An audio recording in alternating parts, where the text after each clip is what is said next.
الذي أبدع الأفلاك والأرضين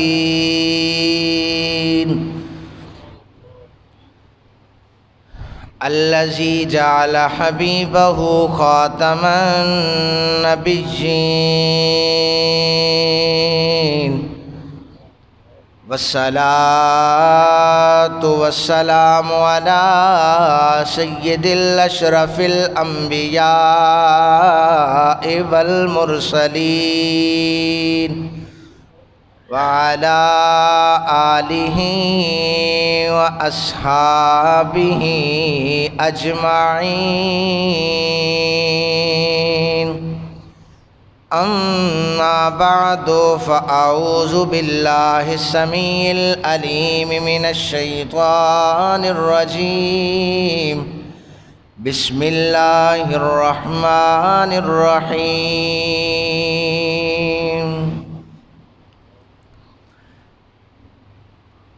إن الله وملائكته يصلون على النبي يا أيها الذين آمنوا صلوا عليه وسلموا تسليما. صدق الله مولانا العظيم وبلغنا رسوله النبي الكريم الأمين الرؤوف الرحيم. صلوا على الحبيب اللهم صل على سيدنا ومولانا محمد وعلى آل سيدنا ومولانا محمد وبارك وسلم وصل عليه. الصلاة والسلام عليك يا سيدي يا رسول الله. صلاة والسلام عليك يا سیدی یا حبیب اللہ. بعد از حمد و صلات لائق ست تعظیم و تکریم جمیع حضرات السلام علیکم ورحمۃ اللہ تعالی وبرکاتہ. مالک لم یزل کا ہم پر کروڑوں احسان ہے. اس نے ہمیں ایک مرتبہ پھر اپنے گھر میں بیٹھ کر اپنا اور اپنے حبیب مکرم صلی اللہ علیہ وآلہ وسلم کا ذکر کرنے کی توفیق عطا فرمائی ہے. دعا کریں آج کے عنوان کے حوالے سے میں یہاں پر جو کچھ بھی بیان کروں رب ذوالجلال مجھے حق اور سچ بیان کرنے کی توفیق عطا فرمائے، پھر ہم سب کو عمل کرنے کی بھی توفیق عطا فرمائے. آج رمضان مبارک کے بابرکت مہینے کا آخری جمعہ، جمعۃ الوداع جسے کہا جاتا ہے، وہ بھی ہم سے رمضان مبارک جدا ہو رہا ہے. دعا کریں کہ اب تک اگر ہم اپنا احتساب نہیں کر سکے تو یہ جو 2-3 دن باقی ہیں ان میں ضرور اللہ وحدہ لا شریک کی بارگاہ میں التجا کریں کہ مالک لم یزل اس سے پہلے اگر ہم سے خطائیں ہو گئی ہیں، ہم سے گناہ سرزد ہو گئے ہیں، تو مالک آج کے جمعۃ المبارک کے صدقے سے ہمیں معافی عطا فرما دے. نبی پاک صلی اللہ علیہ وسلم نے رمضان المبارک کے بابرکت مہینے میں اس حوالے سے میں نے یہ حدیث پاک بیان نہیں کی ابھی تک، آپ نے سنی ہے، میں نے خطبات میں بیان نہیں کی کہ آقا کریم صلی اللہ علیہ وسلم نے ممبر کی پہلی سیڑھی پہ قدم رکھا، آمین کا لفظ بلند آواز سے فرمایا، دوسری سیڑھی پہ قدم رکھا، پھر آمین کہا، تیسری سیڑھی پہ بھی قدم رکھا، آمین کہا. صحابہ کرام بیٹھے تھے تو صحابہ کرام نے پوچھا کہ کملی والے آقا معمول سے ہٹ کر آج آپ نے عمل کیا ہے، تو ہمیں بھی یہ بتائیے کہ آخر آپ نے بلند آواز سے 3 دفعہ آمین کیوں کہا ہے؟ آقا کریم صلی اللہ علیہ وآلہ وسلم نے فرمایا، میرے صحابہ ابھی مسجد نبوی کے منبر پر جب میں قدم رکھنے لگا تو جبریل امی میرے پاس تشریف لے آئے، اور جبریل آ کر کے کہنے لگے، آقا ہلاک اور برباد ہو جائے وہ شخص جو رمضان المبارک کا بابرکت مہینہ پالے اور اپنی بخشش نہ کروا سکے۔ جو رمضان المبارک کا بابرکت مہینہ پالے اور اپنی بخشش نہ کروا سکے وہ ہلاک ہو جائے۔ تو میں نے کہا آمین۔ لوگوں، جس دعا پر اللہ کا نبی آمین کہے اور دعا مانگنے والا میں اور آپ نہیں بلکہ سید الملائکہ نوریوں کا سردار ہو، اور دعا کی اہمیت پتہ ہے کس بات سے ہے؟ عرش بری پہ رہنے والا جبریل جس کے قریب عرش ہے اور رب ذوالجلال کی بارگاہ میں وہ ہر وقت حاضر رہتا ہے، ادھر دعا مانگتا تو وہاں سے بھی قبول ہو سکتی تھی۔ اے جبریل، تجھے دعا کرنی تھی تو عرش بری کے قریب مانگ لیتا، مسجد نبوی میں آنے کی ضرورت کیا پیش آئی ہے؟ مسجد نبوی میں تو حضور درس دیتے ہیں، صحابہ بیٹھے ہوتے تھے، اور آپ نے آ کر یہاں پر دعا فرمائی۔ تو یا علماء کرام نے لکھا ہے، لوگوں، مسجد نبوی میں دعا اس لیے آ کر مانگی گئی، دعا اتنی اہم تھی کہ اس پر آمین بھی بڑی تگڑی ضرورت تھی۔ اب نبی پاک جس دعا پر آمین کہہ دیں وہ دعا اللہ کبھی رد کرتا ہی نہیں ہے۔ فرمایا کہ جبریل نے آ کر خبر دی ہے، دعا کی ہے، ہلاک ہو جائے، برباد ہو جائے وہ شخص جو رمضان المبارک کا بابرکت مہینہ پالے اور اپنی بخشش نہ کروا سکے۔ آج 27 رمضان المبارک، آج اب تک ہم نے کتنے گناہ چھوڑ دیے ہیں، اپنے نفس پر کتنا کنٹرول کر لیا ہے، ہم نے اپنے آپ کو کتنا بدل لیا ہے۔ حدیث پاک سنا دیتا ہوں، فرمایا من صام رمضان ایمانا و احتسابا، لوگوں جس نے رمضان المبارک میں روزے رکھے، رمضان کا مہینہ پایا، احتسابا اپنے نفس کا احتساب کیا، غفر لہ ما تقدم من ذنبہ او کما قال علیہ السلام، اللہ تعالیٰ اس کے پچھلے سارے گناہوں کو مٹا دیتا ہے۔ اس کے بارے میں ہے جو احتساب نفس کرے۔ 27 دن گزر چکے ہیں، کس کس نے اپنا احتساب کیا ہے؟ فرمایا من قام رمضان ایمانا و احتسابا غفر لہ ما تقدم من ذنبہ، جس نے رمضان کی راتوں میں قیام کیا اور اپنا احتساب کیا، اللہ تعالیٰ اس کے پچھلے گناہوں کو مٹا دیتا ہے۔ حدیث قدسی ہے۔ اب ہم نے یہ سوچنا ہے کس کس نے احتساب کیا ہے، کون کون اس کوشش میں ہے کہ رمضان کے بعد اپنے آپ کو بدل ڈالوں۔ میں نے عرض کیا تھا کہ شیطان جکڑا جا چکا تھا، اور لیکن تمہارے نفس کو اپنا غلام بنا کر چلا گیا تھا۔ شیطان تو بند تھا، الزام لگا نہیں سکتے تھے، تو پھر تمہارا نفس جو اس کی پیروی کرتا چلا جا رہا ہے، جو شیطان کے رستے پہ چلا جا رہا ہے، کیا ہم اس نفس کو واپس لا کر شیطانی رستے سے رحمانی رستے پر چلا سکتے ہیں؟ کیا ہم اسے اس طرح مائل کر سکتے ہیں؟ ہو چکا بہت کہ تم شیطانی رستے پہ چل رہے ہو، اب ختم ہو چکا ہے وقت، ہم نے رمضان میں توبہ کر لی ہے، اب آؤ رحمانی رستے کی طرف چلیں۔ قرآن کہتا ہے اپنے نفس کی پیروی نہ کرو۔ کون سا نفس؟ جو شیطانی رستے پہ ہے۔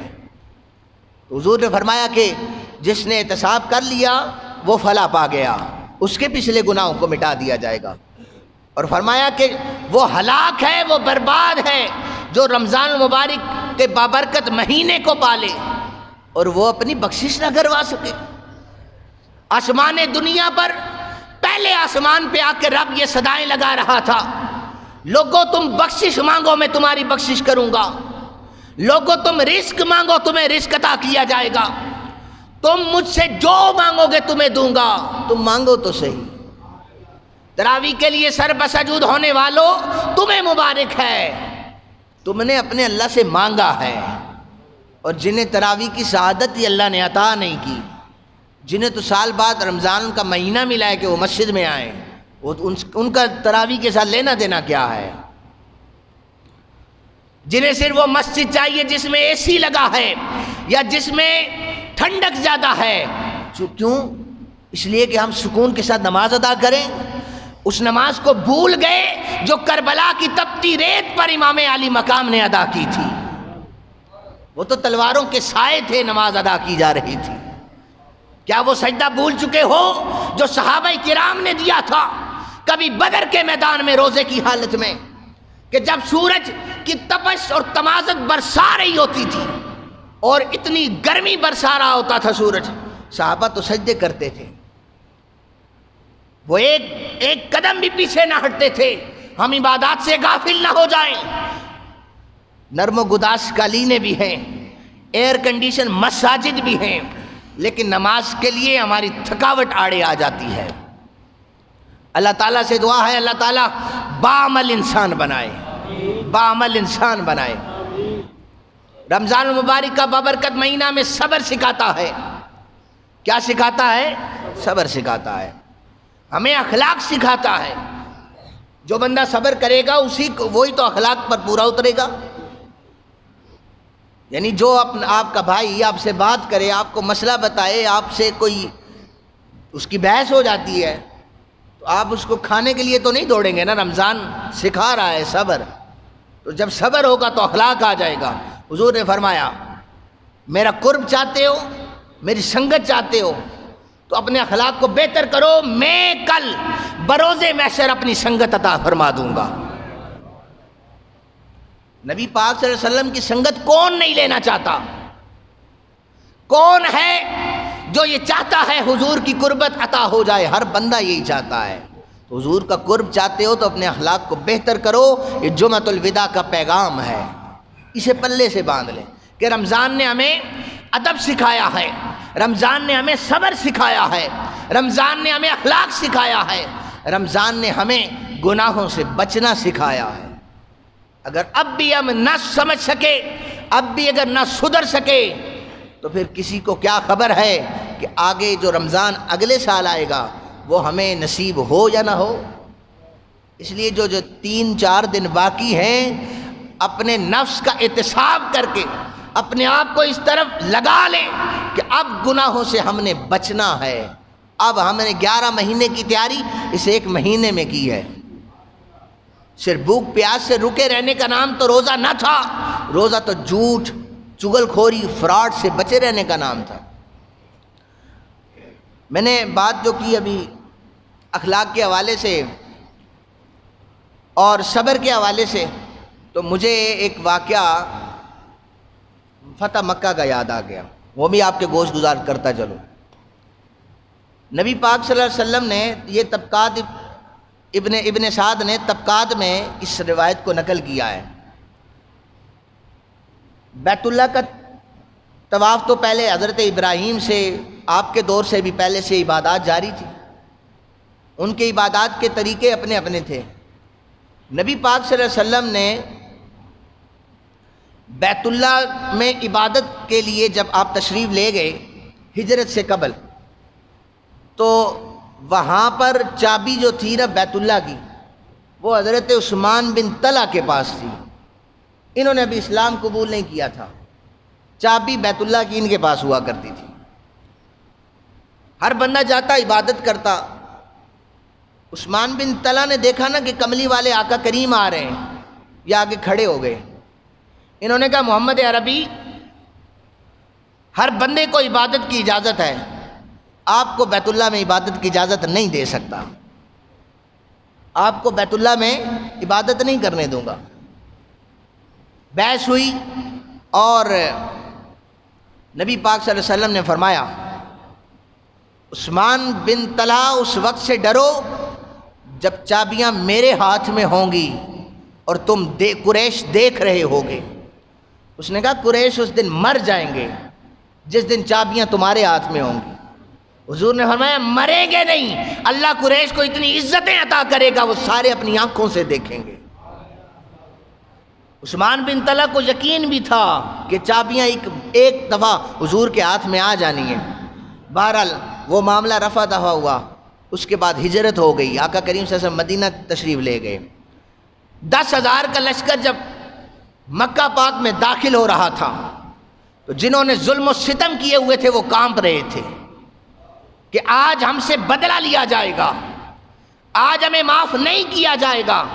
صحابہ خوش تھے کہ ہم پر ظلم و ستم کرنے والے آج بچ نہیں پائیں گے، ہمارے پاس لشکر بڑا ہے، ہم نے مکہ کو فتح کر لیا ہے۔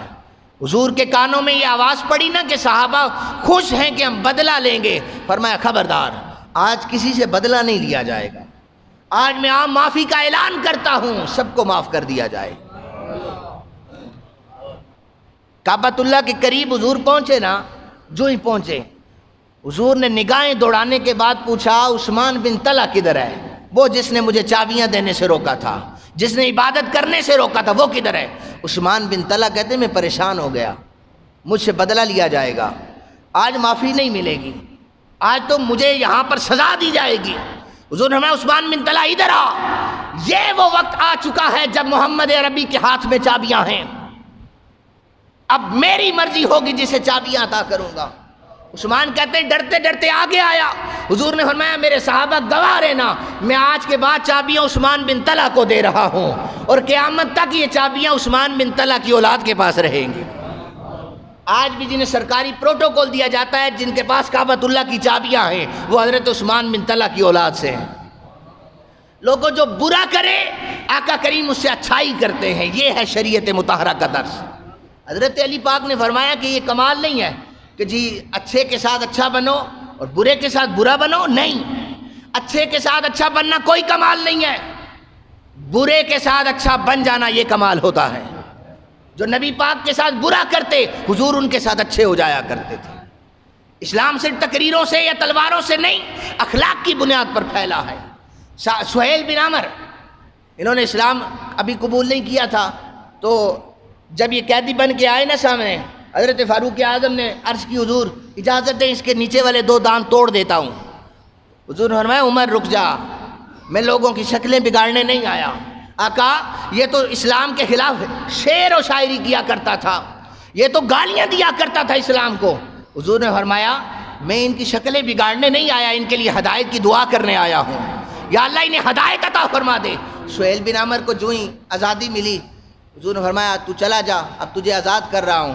اس نے عرض کی کہ پہلے مجھے کلمہ پڑھائے نا، جو اتنا سچا مذہب ہے، جو اپنے دشمن سے بھی اخلاق کے ساتھ پیش آنے کا درس دے رہا ہے، جو اتنی سخاوت کر رہا ہے، مجھے کلمہ پڑھائے، میں بھی مسلمان ہونا چاہتا ہوں۔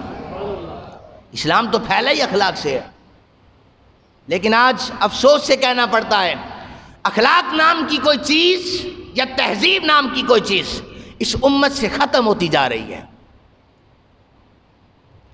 اب میں قرآن کی آیت پڑھتا ہوں، یا ایھا الذین آمنوا لا ترفعوا اصواتکم فوق صوت النبی۔ اگر کسی کو اس آیت کا ترجمہ آتا ہے تو اس کی توجہ چلی گئی ہے کہ میں اب کس طرح پڑھنے لگا ہوں۔ لا ترفعوا اصواتکم فوق صوت النبی ولا تجہروا لہ بالقول کجہر بعضکم لبعض ان تحبط اعمالکم وانتم لا تشعرون۔ ترجمہ سن لیں پھر میں آگے بڑھتا ہوں۔ ایمان والو اپنی آوازوں کو نبی کی آواز سے بلند نہ کرو، ایمان والو اپنی آوازوں کو نبی کی آواز سے بلند نہ کرو۔ جس طرح تم آپس میں گفتگو کرتے ہو نا اس طرح بلند نہ کرنا۔ ان تحبط اعمالکم، تمہارے اعمال ضائع ہو جائیں گے، لا تشعرون، تمہیں خبر ہی نہیں ہوگی۔ پھر تسبیح ہاتھ میں لے کے چلتے چلے جاؤ کہ ہم بہت بڑے مومن ہیں، ہم بہت بڑے نمازی ہیں، اعمال ضائع ہو گئے، تمہیں خبر ہی نہیں ہوگی۔ یہ قرآن کا فیصلہ ہے۔ یہ کیا ہے؟ قرآن کا فیصلہ ہے۔ حضرت حسن بصری رحمۃ اللہ تعالی علیہ نے فرمایا تھا یہ جو تمہارے حکمران تم پر مسلط کیے جاتے ہیں نا، یہ تمہارے اعمال کی وجہ سے کیے جاتے ہیں۔ کس لیے ہوتے ہیں؟ بولیں نا، آپ بولیں، آپ کے اعمال کی وجہ سے۔ کس لیے مسلط کیے جاتے ہیں؟ میں اس بحث میں نہیں پڑتا کہ کون چور ہے یا کون ڈاکو ہے. دیکھیں اکثر جب ہم سیاست پر بحث کریں بات کریں تو ہمیں نا ایک جواب ملتا ہے کہ یار مولویوں کا سیاست سے کیا کام ہے. آپ کا سیاست سے کام ہے کہ آپ کو پہلا کلمہ سیدھا پڑھنا نہیں آتا اور آپ سیاست کے مبصر بنے ہوئے پھرتے ہیں. آج کے اس دور میں سیاست اس چیز کو کہا جاتا ہے کہ دوسرے لیڈر کے خلاف ایک ویڈیو چڑھائی جائے اور وہ جوابی کارروائی کیا کرتا ہے, اس کے خلاف ویڈیو چڑھا دیتا ہے. یہ سیاست ہے. آپ کو سیاست کی علی بے کا نہیں پتا, مہربانی فرمائیں آپ سیاست نہ کریں. میں آپ کو بتاتا ہوں سیاست کیا ہے. سیاست بنی اسرائیل کے انبیاء کی سنت ہے جو بنی اسرائیل کے انبیاء نے کی ہے. یہ تو ان چور لٹیروں نے آ کر سیاست کو برباد کر دیا ہے. وہ کسی نے کہا تھا یہ قوم نہیں ہے, یہ ہجوم ہے. اس قوم کے پاس تعلیم کی کمی ہے, اسے خبر ہی نہیں ہے. اس کے لیڈر کی توہین ہو تو یہ بول پڑتا ہے. ہمارے لیڈر کی توہین کی ہے. لوگوں آج حجویریہ مسجد کے ممبر سے جو بات میں کر رہا ہوں وہ میں کسی اور کے لچے لفنگے لیڈر کی بات نہیں کر رہا, میں اس امت مسلمہ کے لیڈر کی بات کر رہا ہوں کل جن کے حرم پاک میں آقا کریم صلی اللہ علیہ وسلم کے روزے کی توہین کی گئی ہے. آپ کو خبر ہوگی, آپ نے ویڈیو دیکھ لی ہوں گی. یہ ہمارا فریضہ بنتا ہے کہ جاہلوں کو سمجھایا جائے کہ آپ بحث میں کس قدر آگے چلے گئے ہیں, نفرت میں کس قدر آگے بڑھ چکے ہیں. آپ نے اپنے رشتہ داروں کو بلا دیا, آپ نے اپنے پیاروں کو کھو دیا, آپ نے لیڈر کی محبت میں اپنے برادری کو کھو دیا, نبی پاک صلی اللہ علیہ وسلم کے روزے کا تقدس پائمال کر دیا. قرآن کہتا ہے اس بارگاہ میں آواز اونچی نہ ہو, اور وہاں پر نعرے بازی کر رہا. امام مالک رحمت اللہ تعالی علیہ, آپ نے 40 سال مدینہ پاک میں بیٹھ کے درس دیا, 40 سال, اور آپ بخاری و مسلم پڑھایا کرتے تھے. 40 سال میں آپ کے جو تلامذہ ہیں, اسٹوڈنٹس ہیں, وہ کہتے ہیں ہم نے کبھی صفحہ پلٹنے کی آواز بھی اونچی نہیں سنی تھی. ہم نے کبھی صفحہ پلٹنے کی آواز بھی اونچی نہیں سنی تھی. امام مالک کا ادب یہ تھا کہ وقت کا پرائم منسٹر خلیفہ منصور عباسی, اس نے مدینہ پاک میں آواز بلند کر دی. امام مالک نے فتویٰ دے دیا توبہ استغفار کرو, تم خلیفہ ہو تو اپنی جگہ پر روزہ رسول کے تقدس کو پائمال نہیں ہونے دیا جائے گا. خلیفہ منصور نے معذرت کی اور توبہ استغفار کیا. اس امت پر معیشت کا عذاب نہ آئے, اس امت پر اور تنگیاں نہ آئے جو روزہ رسول صلی اللہ علیہ وسلم کے ادب کا خیال نہ رکھے. امام مالک جب چلا کرتے تھے تو کبھی مدینے کی گلی کے درمیان میں نہیں چلے. اے مالک, گلی تو چلنے کی جگہ ہے, رستہ ہے, آپ دیوار سے رگڑ کے چلتے ہیں, آپ کے کندھے زخمی ہو گئے ہیں. امام مالک کہتے ہیں جس مدینے کی گلی میں آقا کریم نے قدم رکھا ہو, مالک کی کیا ضرورت ہے کہ وہاں پر قدم رکھے. آپ اپنے لیڈر کی محبت میں اس قدر آگے جا چکے ہیں. کبھی سنتے ہیں کہ ہوٹل میں کوئی کسی کو مار رہا ہے, کبھی کون کس کو گالیاں دے رہا ہے, کبھی جناب کیا ہو رہا ہے, اور حد انتہا کر دی ہے کہ روزہ رسول صلی اللہ علیہ وسلم پر نعرے بازی کی گئی ہے. اور آج جمعۃ الوداع کے خطبے میں یہ سن لیں, اعلانیہ توبہ استغفار کریں. آپ توبہ استغفار کریں گے نا, مومن بنیں گے تو اللہ تعالیٰ آپ پر کسی مومن حکمران کو مسلط کر دے گا. اپنے اعمال درست ہی نہیں ہیں. 5 سال جو آپ کو گھاس نہیں ڈالتا لیڈر, اس کی محبت میں آ کر اتنے نعرے لگاتے ہو کہ روزہ رسول کے تقدس کو پائمال کر دیتے ہو. 2 ٹکے کی اوقات نہیں ہے تمہارے لیڈروں کی. اگر صرف اوقات ہے یا کوئی منصب ہے تو وہ رسول پاک صلی اللہ علیہ وسلم کا ہے. کیوں آپ میری اس بات سے متفق ہیں؟ میں تو کہتا ہوں جو یہ بحث کرتے ہیں میرے سامنے آ کر کلمہ طیبہ صحیح تلفظ کے ساتھ پڑھیں. انہیں کلمہ طیبہ پڑھنا نہیں آتا, انہیں استنجے کا طریقہ نہیں آتا, اور اپنے لیڈر کی محبت میں آگے بڑھتے چلے جا رہے ہیں. دین کی بنیادی قدروں کا نہیں پتا. انہیں پتہ ہے بحث کس کا نام ہے, کسی کے خلاف ویڈیو وائرل کر دو, یا جس طرح مدینہ پاک میں ہوا ہے چور چور کے نعرے لگائے گئے. وہ بارگاہ جہاں پر توبہ قبول ہوا کرتی ہے وہاں پر تقدس کو پائمال کیا گیا ہے. لوگوں اعلانیہ توبہ کرو. رمضان المبارک کا بابرکت مہینہ تھا, اور جہنم سے چھٹکارے کا عشرہ تھا، اس عشرے کا بھی لحاظ نہیں رکھا گیا۔ میں یہ تو نہیں کہہ رہا وہ کس پارٹی سے ہیں، نہ ہی کسی پارٹی کی حمایت کر رہا ہوں، ایک ہی میری پارٹی ہے، لا الہ الا اللہ محمد رسول اللہ۔ ابھی بھی اگر آپ میں سے کسی میں محبت جاگ رہی ہے نا اپنے لیڈر کی، تو اپنے پاس رکھے، جن کا لیڈر نبی پاک صلی اللہ علیہ وآلہ وسلم ہے، وہ بلند آواز سے سبحان اللہ کہے۔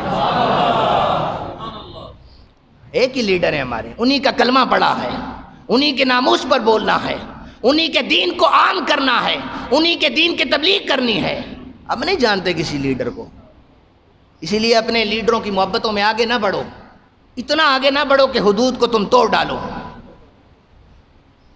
امام بیہقی نے حضرت کعب سے روایت کیا ہے کہ جب کسی زمانے پر بادشاہ کو مسلط کیا جاتا ہے تو زمانے والوں کے دلوں کو دیکھا جاتا ہے، وہ دل کیسے ہیں۔ اگر وہ دل چور، ڈاکو یا فراڈیے ہیں تو ان پر اسی طرح کے حکمران مسلط کر دیے جاتے ہیں۔ یہ اٹل فیصلہ ہے، اس سے کوئی منہ نہیں چرا سکتا۔ اور ہمیں نہ سکھائی جائے کہ سیاست کیا ہوتی ہے، سیاست کو آ کر تباہ و برباد کر دیا جھوٹ بول بول کر۔ پوری دنیا میں آج پاکستان کا نام بدنام ہو رہا ہے۔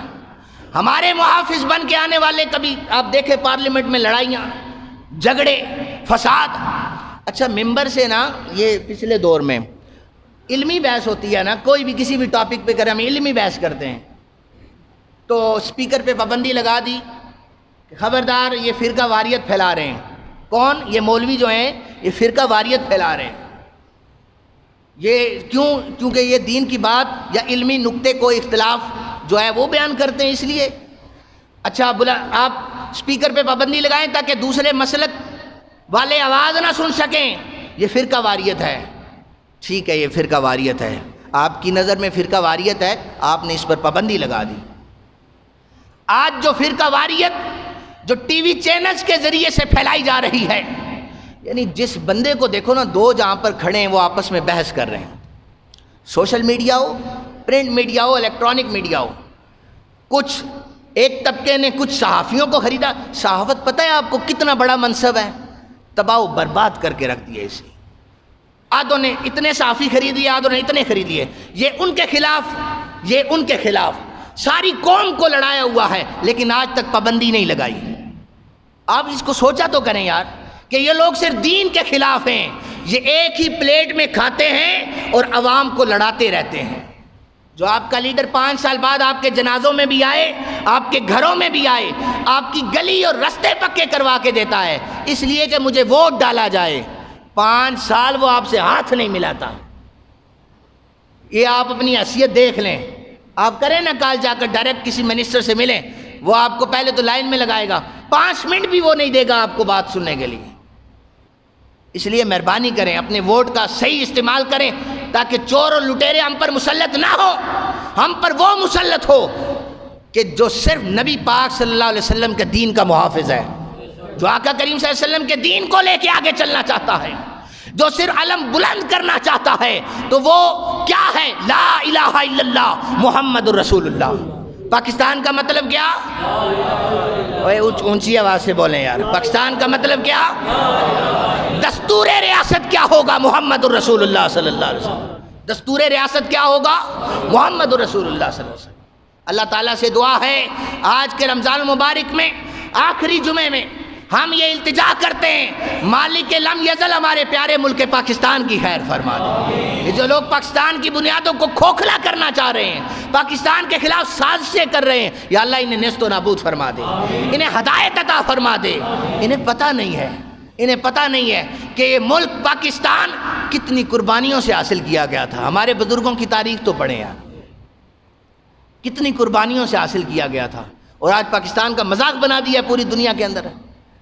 خیر، سیاست کریں حدود میں، آداب میں رہ کر، لیکن اتنا نہ بڑھیں کہ آقا کریم صلی اللہ علیہ وسلم کے روزے تک پہنچ چکے ہیں۔